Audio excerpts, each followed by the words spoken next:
You're listening to the Paranormal UK Radio Network, the best in paranormal talk radio in the UK and around the world. Hey everybody, we're here, alive and thrive in Toronto, home of Blue Jays, Raptors, Maple Leafs, and Canadian psychic Robert Lindsy Milne. That's me. Welcome to my side of the crystal ball. We've got a great show for you tonight, a couple of really good guests, a good WWRS. But before I continue with that, I would just like to take this moment to wish all my Jewish brothers and sisters around the world a very, very happy Hanukkah. And tonight is the fourth night of Hanukkah. And when I think of Hanukkah, I think of happiness and laughter and dancing and food and family, and happy Hanukkah, everybody. So so I'd like to introduce our guests or talk about our guests. First one, of course, is WWRS. I'm going to be talking about trust. Going to do that very, very shortly. Then on the experts chair tonight, Tinka Bel Boczek. Interesting name, fabulously interesting person, psychic, medium, channeler, spiritualist, witch, and many, many other things. And one thing that she is determined, dedicated, as well as very kind and loving. One other thing about Tinka is that she's very much like many of her contemporaries. Most of us have been through some types of physical trauma, abuse, and issues. She'll be talking about those, how she's healed from them, and her amazing life journey and healing. My very next guest after that in the experts chair is someone I've known also for a while, Sharmini Varunan. Sharmini is a really lovely person, very intelligent, poised, polished, educated. Sharmini is a nurse. Sharmini is a palliative care nurse. She's been a nurse now for 10 years. 5 of them is in palliative care. She is kind and loving, and that, I guess, that helps with that profession. She's going to be talking about what happens when we're dying. We often talk about when we die, and we talk about how we could die sometimes. But Sharmini is going to talk to us on how we die and what they do for us in that treatment. It's a very interesting, emotional, and very sensitive interview. Before we start this very sensitive and tender show tonight, I've got some requests. If you're watching us on YouTube, please like, comment, and subscribe to our channel. You can find us on Apple, Spotify, and pretty much anywhere else you watch your podcast. If you would like to find me personally, you can find me on my website, www.robertlindsymilne.com. You can find me on Facebook, Instagram, TikTok, and of course, YouTube. And now, without further ado, here comes WWRS.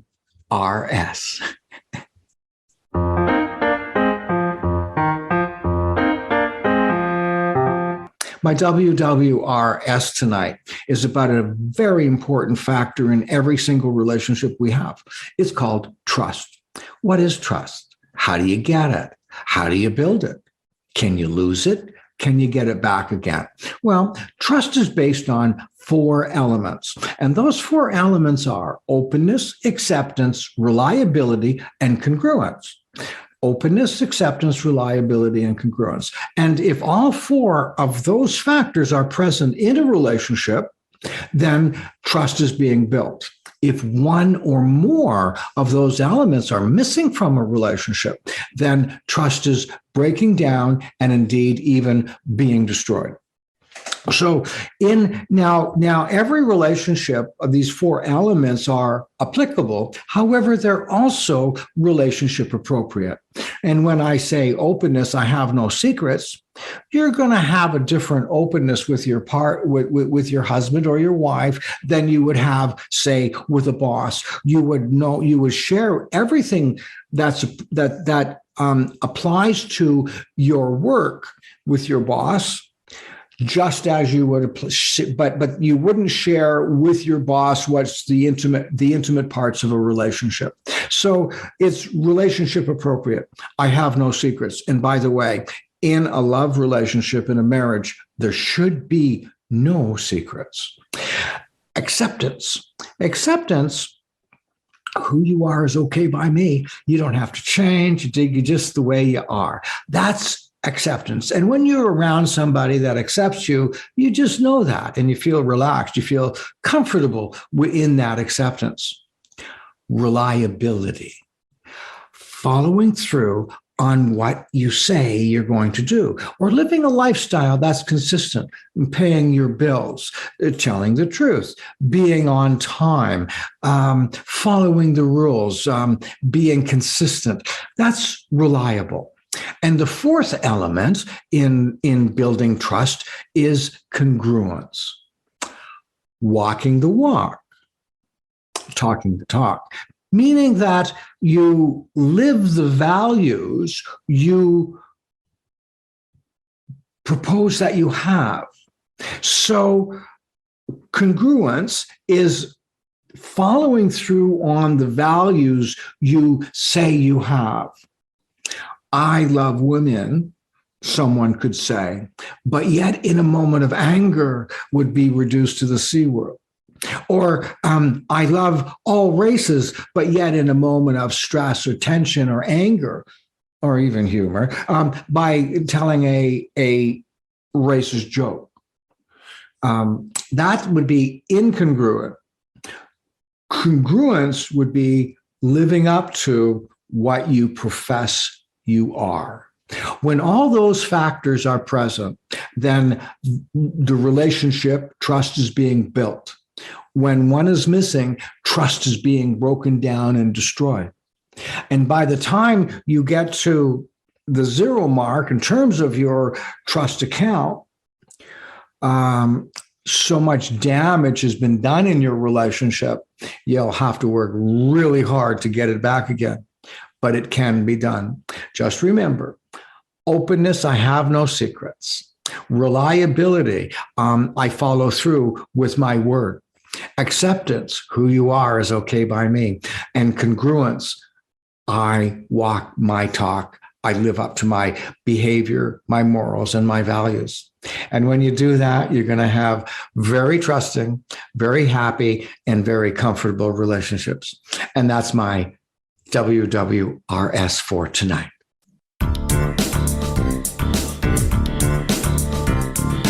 What an interesting experience. We're going to be going all the way to Australia once again, probably my most favorite continent. And we're going to be talking to Tinka Bel Boczek. Tinka Bel Boczek is one of the most impressive, determined, and accomplished people that I've met in a really long time.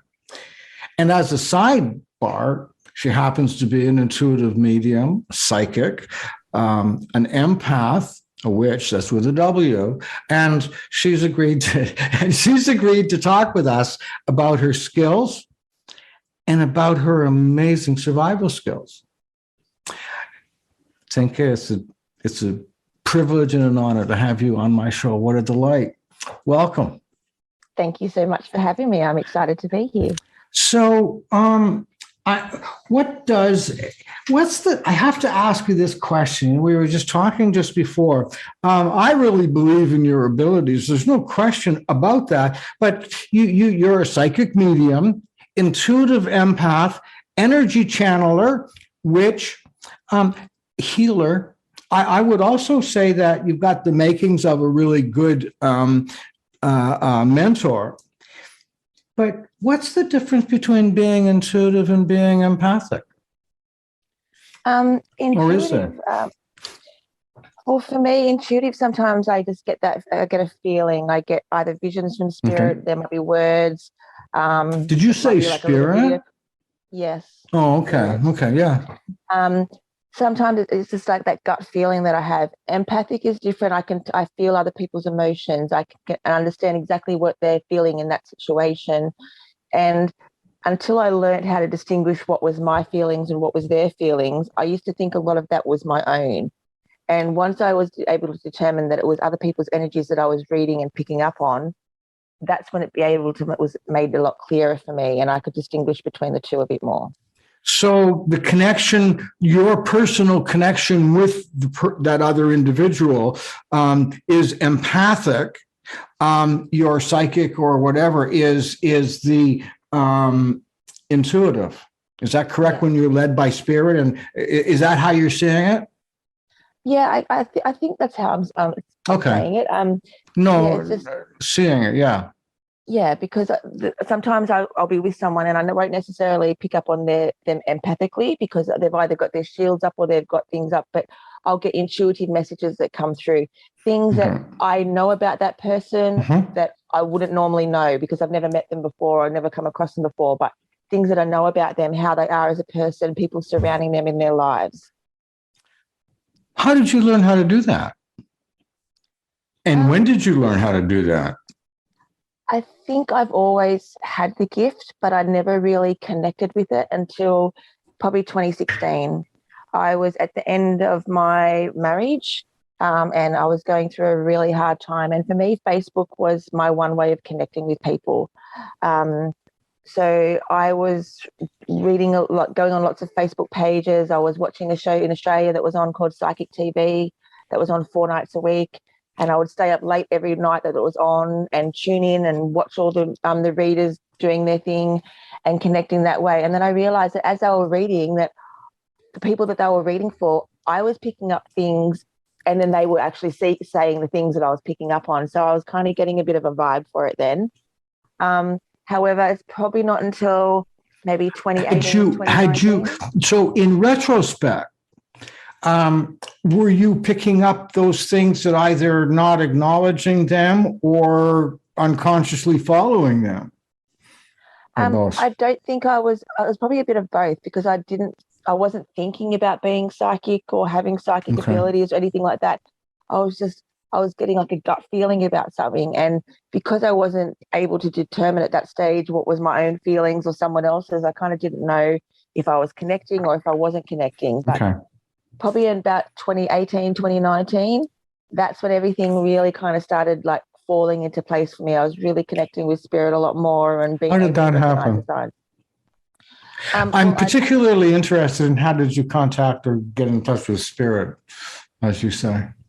So initially I had a mentor called Makeda.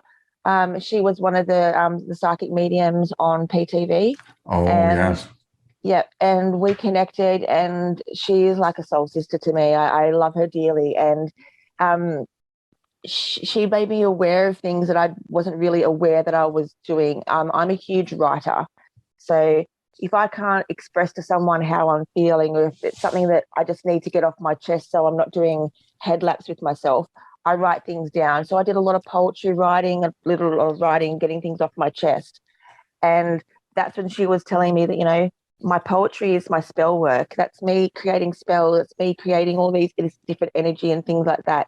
So once she told me that, I was a bit more aware of what I was doing and what I was putting into my words and the energy that I was placing into it. Did I want to put it into a negative space, or was I wanting to put that energy into a more positive space? So I mean, I did do cards, like tarot cards and oracle cards initially, because I needed that tangible evidence as something for me to see, like to believe. And then you rose above them?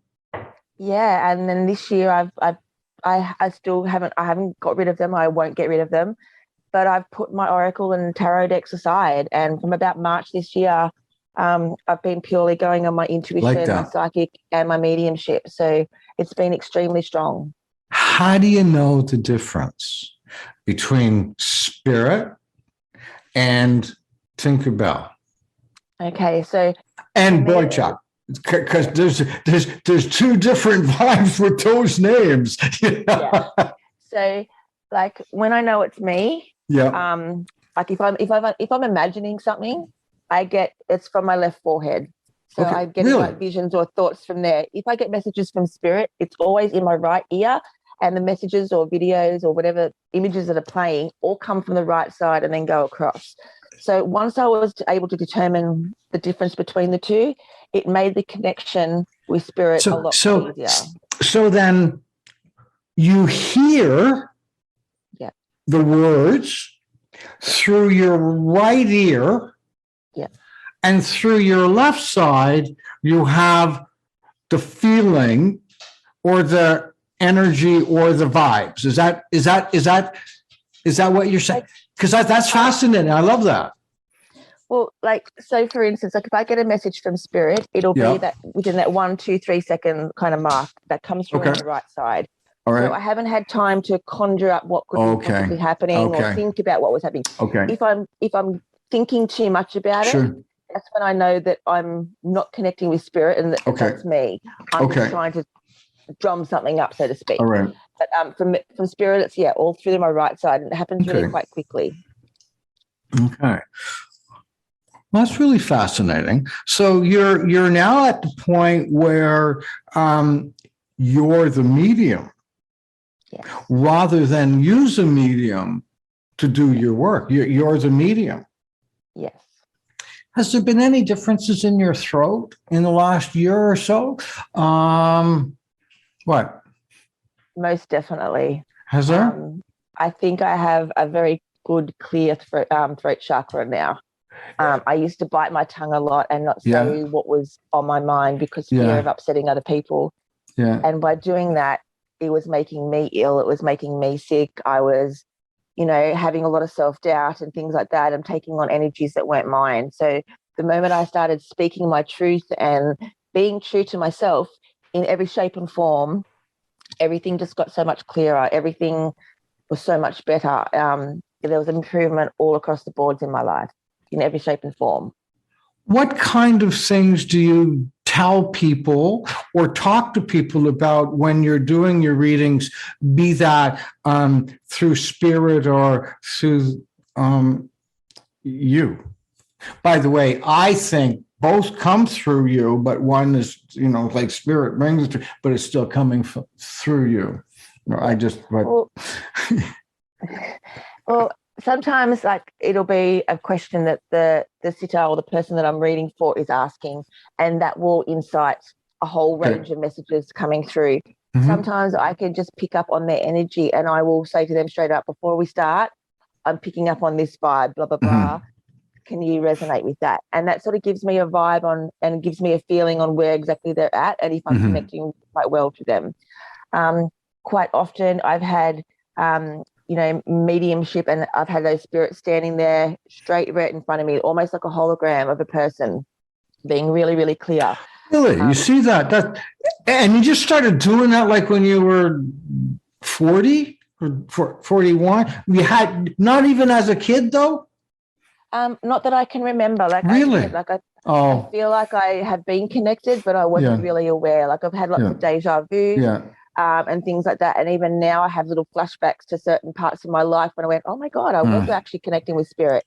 I see. I think too, with people around me not believing in spirit, or people around me not supporting the idea of, being able to talk to spirit, it just sort of gets pushed away and pushed aside, and then you sort of forget about it and don't do anything. Besides being a working professional, well, I'm just going to say psychic because I call myself that. So as being a working professional,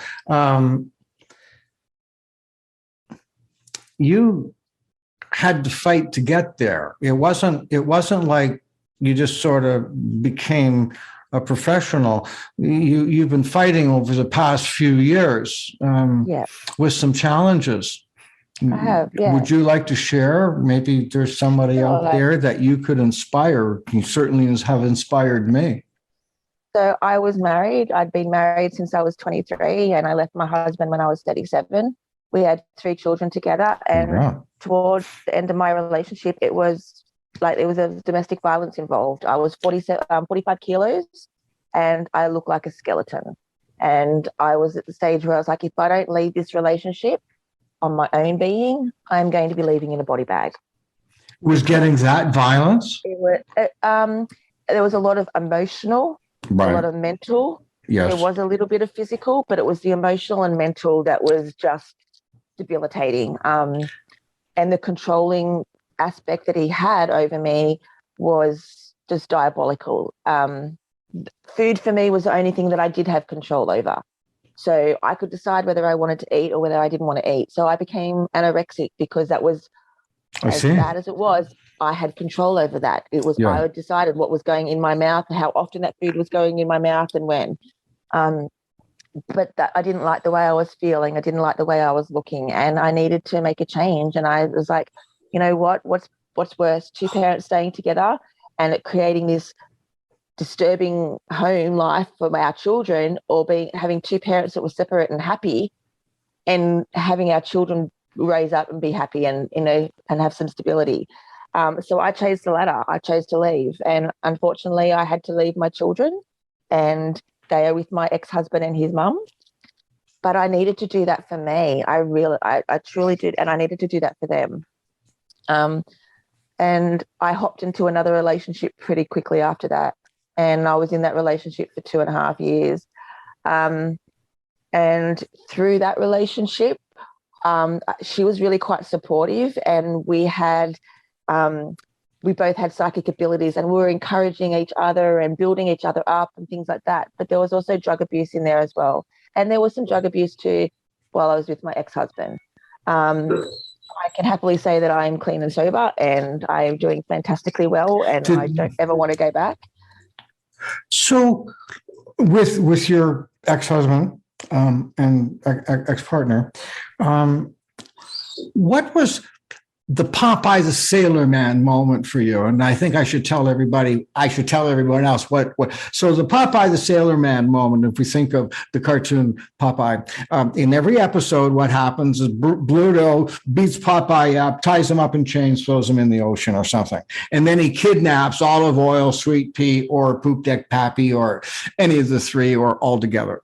And then Popeye is at the bottom of the ocean, all in chains, and he says to himself, "That's all I can stand, because I can't stand no more." Pulls out a can of spinach, eats the spinach, breaks the chains, beats the hell out of Bluto, and saves Olive Oil, Sweet Pea, Sweet Pea, or Poop Deck Pappy, or any other combination. So what was the Popeye the Sailor Man moment for you? Well, for me, like in my marriage, it was life or death for me, pretty much. It was just like, if I stayed, I knew that I wouldn't be staying around for very long. I was, as I said, I was skeletal. I looked terrible. I felt terrible. I had no energy. Everything around me, I just felt was imploding. And I'd found out that my partner was on a dating website. And yes, that I kept that silent to myself for 8 weeks. And then when he accused me of cheating, I gave him all the evidence on my phone and went, no. And that was a turning point for me. So the moment that happened, I turned and I left, and I never went back. And it was a really hard moment, but it was like the best decision that I ever made. It truly, truly was, because I realized that I am worthy and I deserve so much better than this. And I deserve to give myself that happiness and not be reliant about someone else to make myself happy.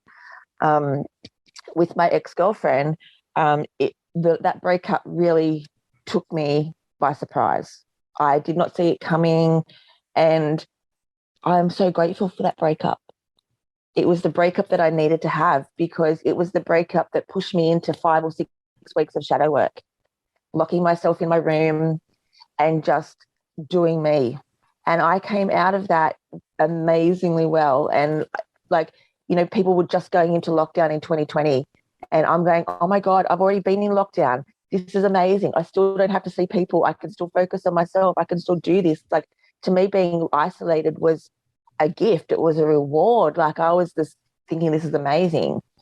And then a couple of months later, I became homeless. So I was couch surfing for 7 months. And again, that just changed my world, but it opened my eyes to so many more other possibilities out there. And, you know, learning different family lives and different family situations and how everyone gets along and their scenarios. And I am forever grateful for that. You know, it's it's been amazing. It really has been. And then, you know, to be almost in a place now for 11 months and, you know, and looking after myself, and I'm working again and things like that. It's just been a real, you know, sure what 80 flip on how I used to be and where I was. I know we connected sometime a while ago. So how did this? Because I forget what happened. How did this happen? We have a mutual friend, Asha Messenger. Oh yes, she's been on the show too. Yeah, and you had commented on. She just actually commented that she'd had a reading done from you, and I had written on on her post, I couldn't think of anyone more deserving. I'm getting teary thinking about this. And you replied to my comment. You didn't reply to anyone else's comment, but you replied to mine. Really? And yeah. There must be something special about you. There was, and you made me feel that too. And you've been my mentor ever since. And that was in January. And I'm extremely blessed to have you in my life. You have made me realize things about myself that I wasn't recognizing. And you believed in me when no one else believed in me. And I'm truly grateful. So over the past 9-10 months, the work that you've done, the growth that you've made has just been skyrocketing. It's been awesome. I've never seen anybody work so hard, grow so much, and become so strong. You don't know this, but I have a very special club. There's not very many in the world. It's called the Courage Club. And the Courage Club is people that from all walks of life that reach down inside with all their strength when they're in trouble, with all their strength and all their courage, they come back. Yeah. And these very special people come into my Courage Club. And when you are in the club, you get your courage medal. And this will be yours. If we were in Canada, I would be pinning it on you, but I'm going to be mailing it to you. So this is your courage pin. And I would like to welcome you to the Courage Club. Thank you. And if people would like to get a reading from you or connect with you, how do they find you? I have a Facebook page called Tinka's Spiritual Belly. Oh, yes. And that's how we find you? Yeah. Yep. I'm also on Facebook as Tinka Bel Boczek. Yes. So, yes, you can find me. You can email me at tinkabelboczek@gmail.com and we can go from there. Thank you for being on. I'm so proud of you. You've come a long way, Pilgrim. Thank you.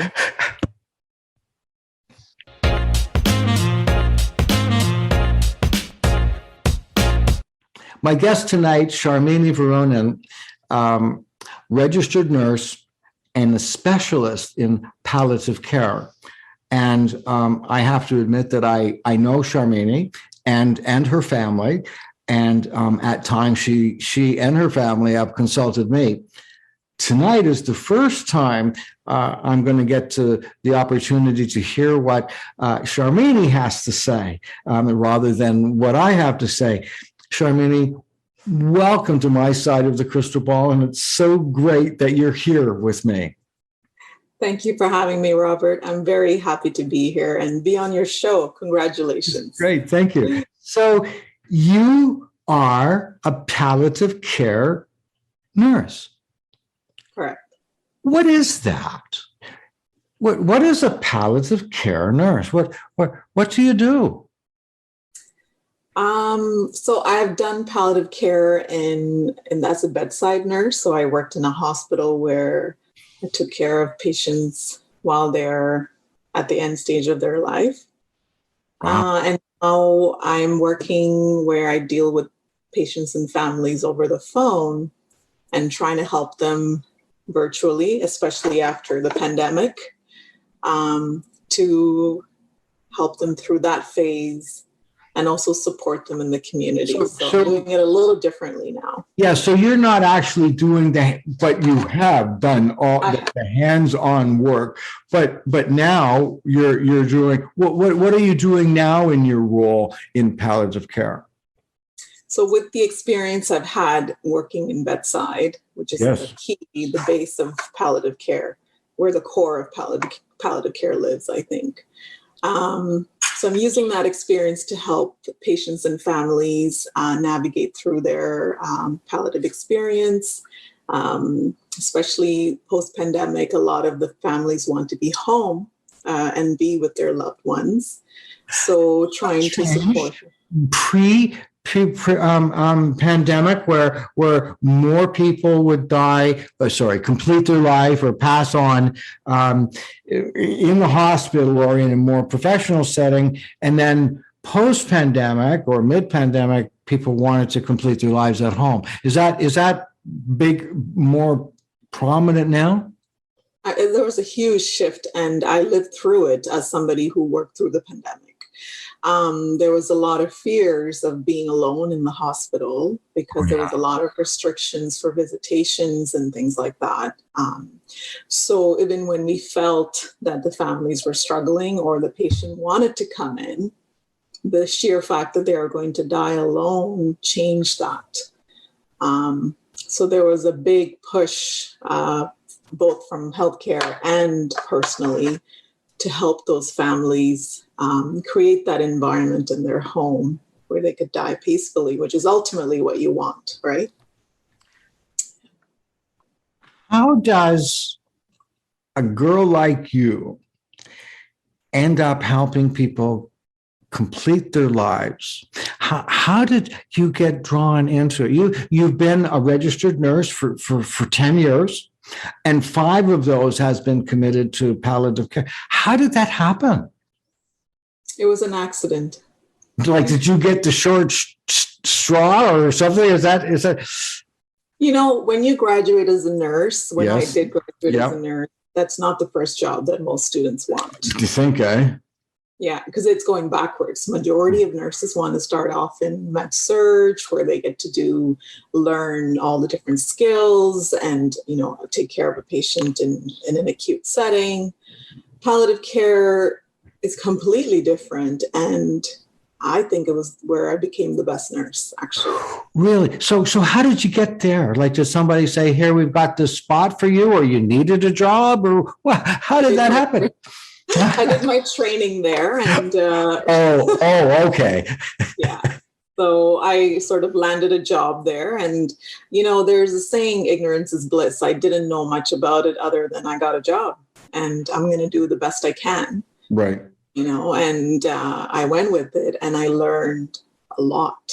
I changed as a person, actually, since that job. How did it change you? Initially, I use the example of a soldier that goes to war, right? Mm-hmm.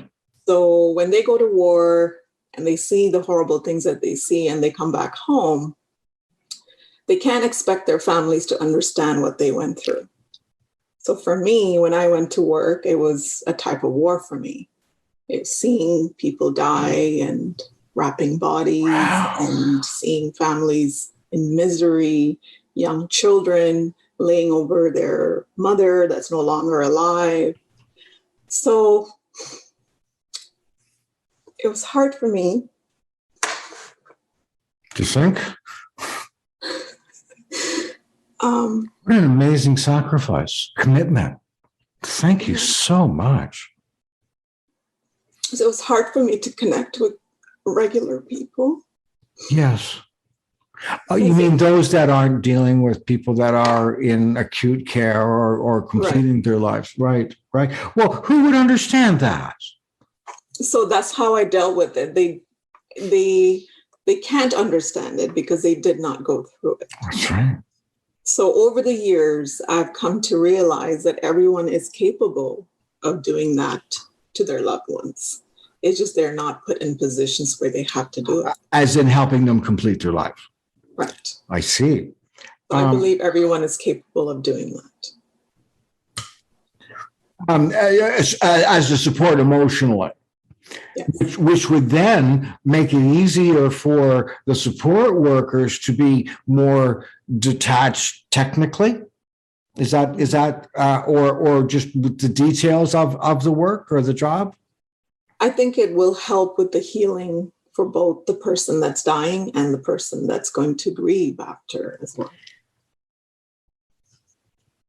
What was it like the first time you experienced somebody completing their life? I was scared. When you were watching it, what was it like when it happened? It didn't feel real, right? I didn't want to believe it. Okay. And also I didn't clinically understand when that person actually died, because they look like they're sleeping, right? So, just right afterwards, you mean? Right. So I didn't have the clinical knowledge to know this is when they died, right? What are the things we're looking for? I see. Okay. Right. And you're just in shock, right? You're first, yeah. But I had a great team that were senior nurses than me. So did you become just detached after a while? Just another day at work? No. Never I once. actually think it went the other way, actually, where I took it upon myself to prepare the patient and the family and be in a position. You're in a position of power, aren't you? Right? I guess. So, I know that comes with great responsibility, and you want to make sure that the information that you're giving, it empowers the family and not puts them in a position of vulnerability, right? So how do people easily accept the fact that their life is coming to an end? Do most people say, "Oh, well, that's just the way it is," or do they kick and fight and yell and scream? What do they do? Of course, everyone's different. I would say majority. I worked with a lot of cancer patients, so oncology was my expertise. And by the time they get to the phase of palliative care, or palliative care is introduced to them, it's kind of like that wounded soldier aspect in terms of their therapies they've been through. So they've come to a point where they're tired. They don't want to do it anymore. And they may be still fighting because they want to live longer for their loved ones. But there's an element of exhaustion there. So a lot of our work, actually, and me and my colleagues, we talked about that. We spend a lot more time with families than the patient. And really? Oh, yeah, big time. What do you do with the families? Well, this is fascinating. Thank you so much for doing this. So, and the reason being, I think, is because when the patient's going through the treatment trajectory or the initial diagnosis, there's that fighting part. You're fighting the cancer. You're in a world of treatments and going through the cycles, and you don't want to. No one is interested in talking about the end, because that's not the headspace you're in. So when you're now presented with a terminal illness and your oncologist is running out of ammunitions, which are your therapies for you, then the reality of your cancer, which is now not curable anymore, comes to the surface. And at that point, I find that's when the families and everybody gets involved, because the patient is no longer getting treatment and going about their lives. There's actually a timeline that's given to you. So approximately 3 weeks more, or a month, or a day, or? A lot of the oncologists use scans, PET scans, and results and things like that to give you, and they never give you an exact number, but a range of time. So the reality of your mortality comes to the surface, that I am going to die very soon. becomes a reality. You're no longer fighting this cancer. You're living with it. So, what is the general acceptance then? What happens when someone? What happens if somebody says, "No, I'm not going to die. I'm going to fight," and then they hate you because you're looking after them? Has that ever happened? Oh yeah, especially the young ones. Especially young ones, yes. And young ones with their families, will they be more those ones that are not going to give up? They would be more hostile than ones that were more accepting? Absolutely. Have people been abusive and say, you did it, you caused this death? Have you experienced that? The oncologists really get the brunt of that. Yes. Because they are the driver of the ship, right? Right. It's like someone who lost the war. That's how they see it. They lost it. Do they really? They really go through that? Even they still do with it. Just about everyone. It's honestly, I think, one of the hardest jobs to do. Well, it is what the one that you did, or just to be in that field. It is. I think anybody in oncology has a hard time, but I find that the oncologist is the one that's supposed to give you that hope, give you that option. This is what I'm going to do for you. Sure. And to come around and tell you I don't have anything for you because of X, Y, and Z it's like someone saying I'm defeated. I can't. Right. So they really do take it personally. Yeah. So what's generally the patient's response when the doctor says there's nothing more we can do for you but keep you comfortable? How do people respond to that? I think depending on how the oncologist prepared them throughout the journey. Okay.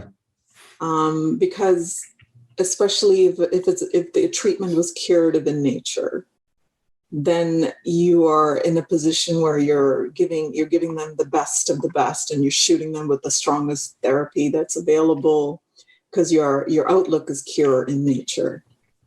And when that no longer becomes curative, then it's a losing battle for both parties involved. What benefit did you experience giving that kind of service to people kind? How did it make you a stronger, a greater, a more evolved being? How did that happen? What did it do to you? Or did it? Oh, of course. Share that part. I think it really, when we all say it, it really makes us value the simple things in life. When we see a very sick patient get up and take a shower on their own, that's a win for that patient, So we really do appreciate the simple things in life. And we actually talk a lot more about retirement than any other groups. Oh, do you? Yeah, we see so many people that retire and then within a year or two, they're diagnosed. And it's like your whole life, you talk about your retirement, only for you to now be running to the hospitals for appointments. And stuff. So we really do talk a lot about quality of life and balance and stuff, because we see it day in and day out. How do you determine that, the quality of life?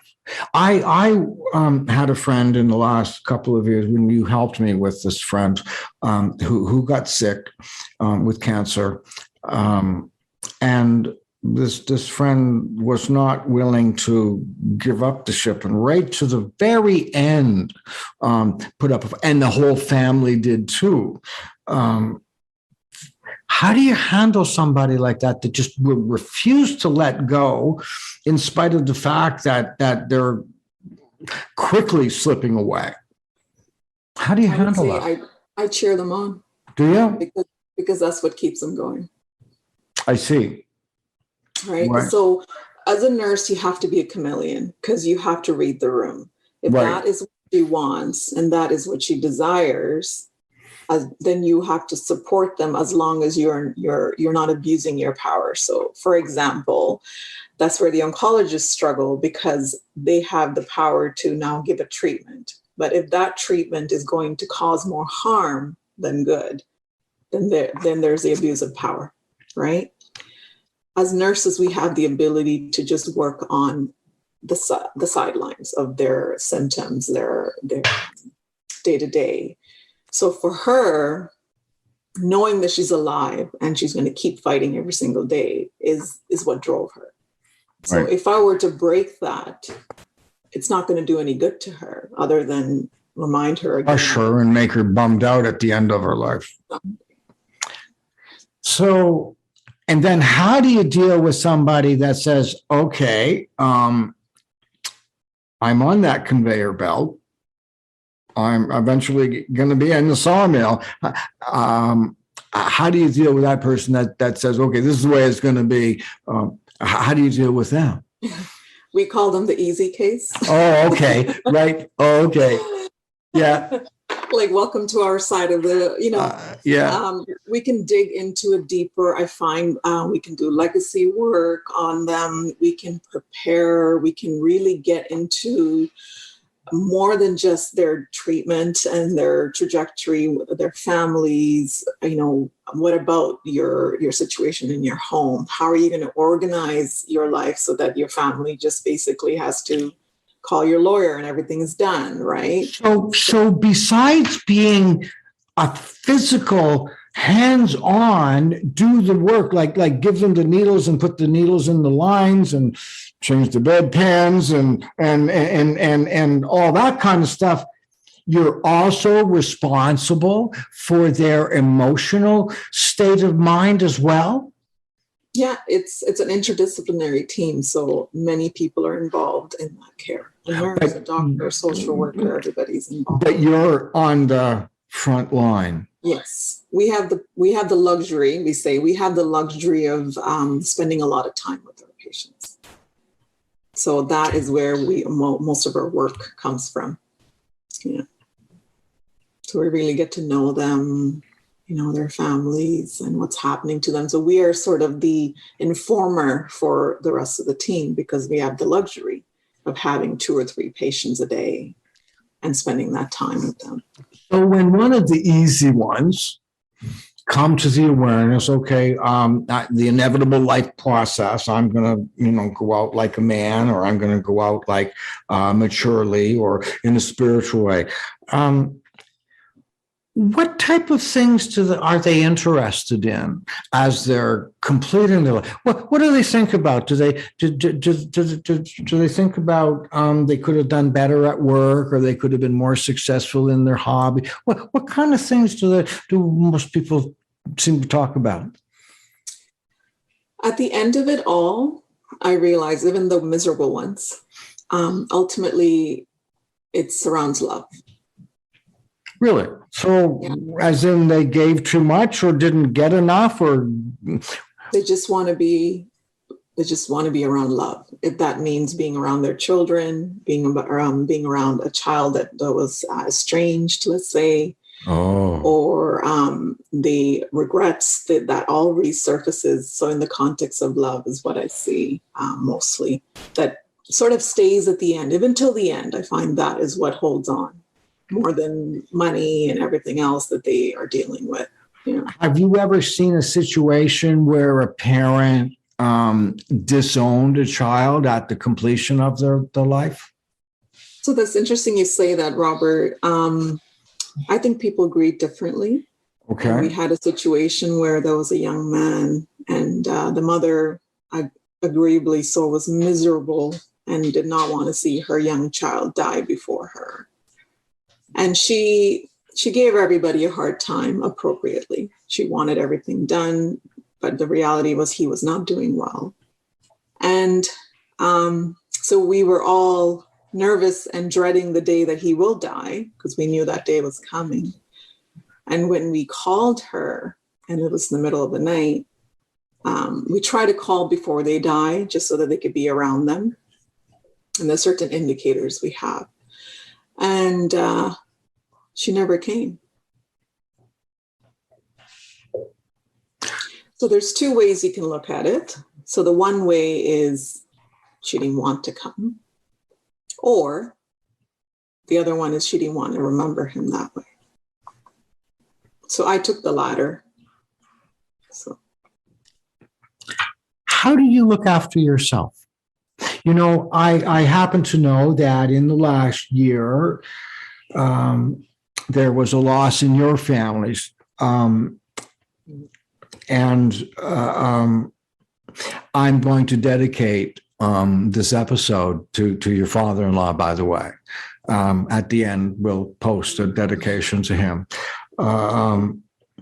Is it easier for you as someone who works in that field to experience the loss of a loved one? Because you were very committed to him. You were remarkably loyal. Is it easier for you to go through that process because of the job you do, or are you just like us mere mortals? I think initially it was easier when I was the nurse. Okay.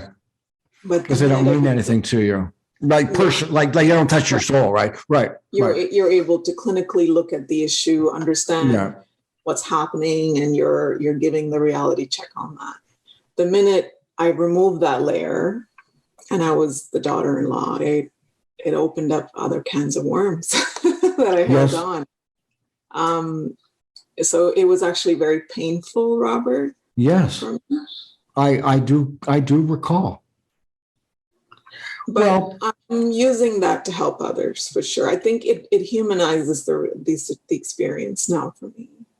Like I don't mind crying on the phone. So with the patients, right? So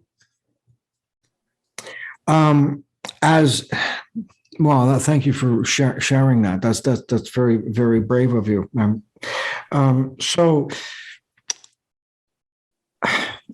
It's very touching. It kind of caught me off guard a bit. So what would you say to people as they're facing the loss of their a family member? What advice would you give them? The ones that are left behind here. I would say the greatest service you can do to somebody is advocate for them.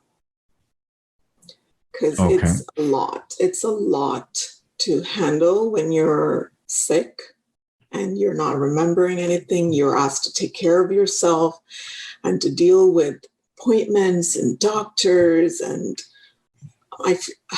so I say, if you can't deal with what's going on, the least you could do is be there to support them, arrange their appointments, take them to their appointments, get them the psychosocial support that they need, sit down, have a tea with them, normalize the fact that this is part of their life. And interestingly enough, when you do that, all that time you're thinking you're doing that for them, but the entire time you're doing it for yourself. You are doing it for yourself so that you wouldn't have as much work, or that it would be easier for you to deal with the person's completion, or both. So I believe that especially with the cancer diagnosis, the grieving starts upon diagnosis. Okay. There's a lot of misconception that it happens after they die. And I believe that it happens upon the information that's relayed to you. So, of course, the true grieving happens once the patient dies. But what you do from the time that you are involved in that person's life till the end of their life is going to make a profound difference to the rest of your grieving process, I believe. I am deeply touched by how and what you shared with us, and so thankful. Thank you for your commitment and your service, and thank you for sharing it with us. Thank you, Robert. Well, this brings us to the end of another fascinating, sensitive, feeling, and enlightened episode of My Side of the Crystal Ball. I'd like to thank my guest tonight, Nurse Sharmini Varunan, palliative care expert specialist, Thank you for sharing your knowledge, your information, and thank you for your service. I'd also like to thank Tinka Bel Boczek in Australia. Thank you for sharing your personal life, your stories, your developing psychic ability. Just thank you for being Tinka Bel. Just before I go, I have a request. If you're watching us on YouTube, please like, comment, and subscribe to our channel. You can find us on Apple, Spotify, and pretty much anywhere else you find and listen to your podcast. If you're looking to find me personally, you can find me on my website, www.robertlindsymilne.com. You can also find me on Facebook, Instagram, YouTube, and TikTok. Well, that brings us to the end. I'd like to say thank you again. And before I go, just remember, do good, stay safe,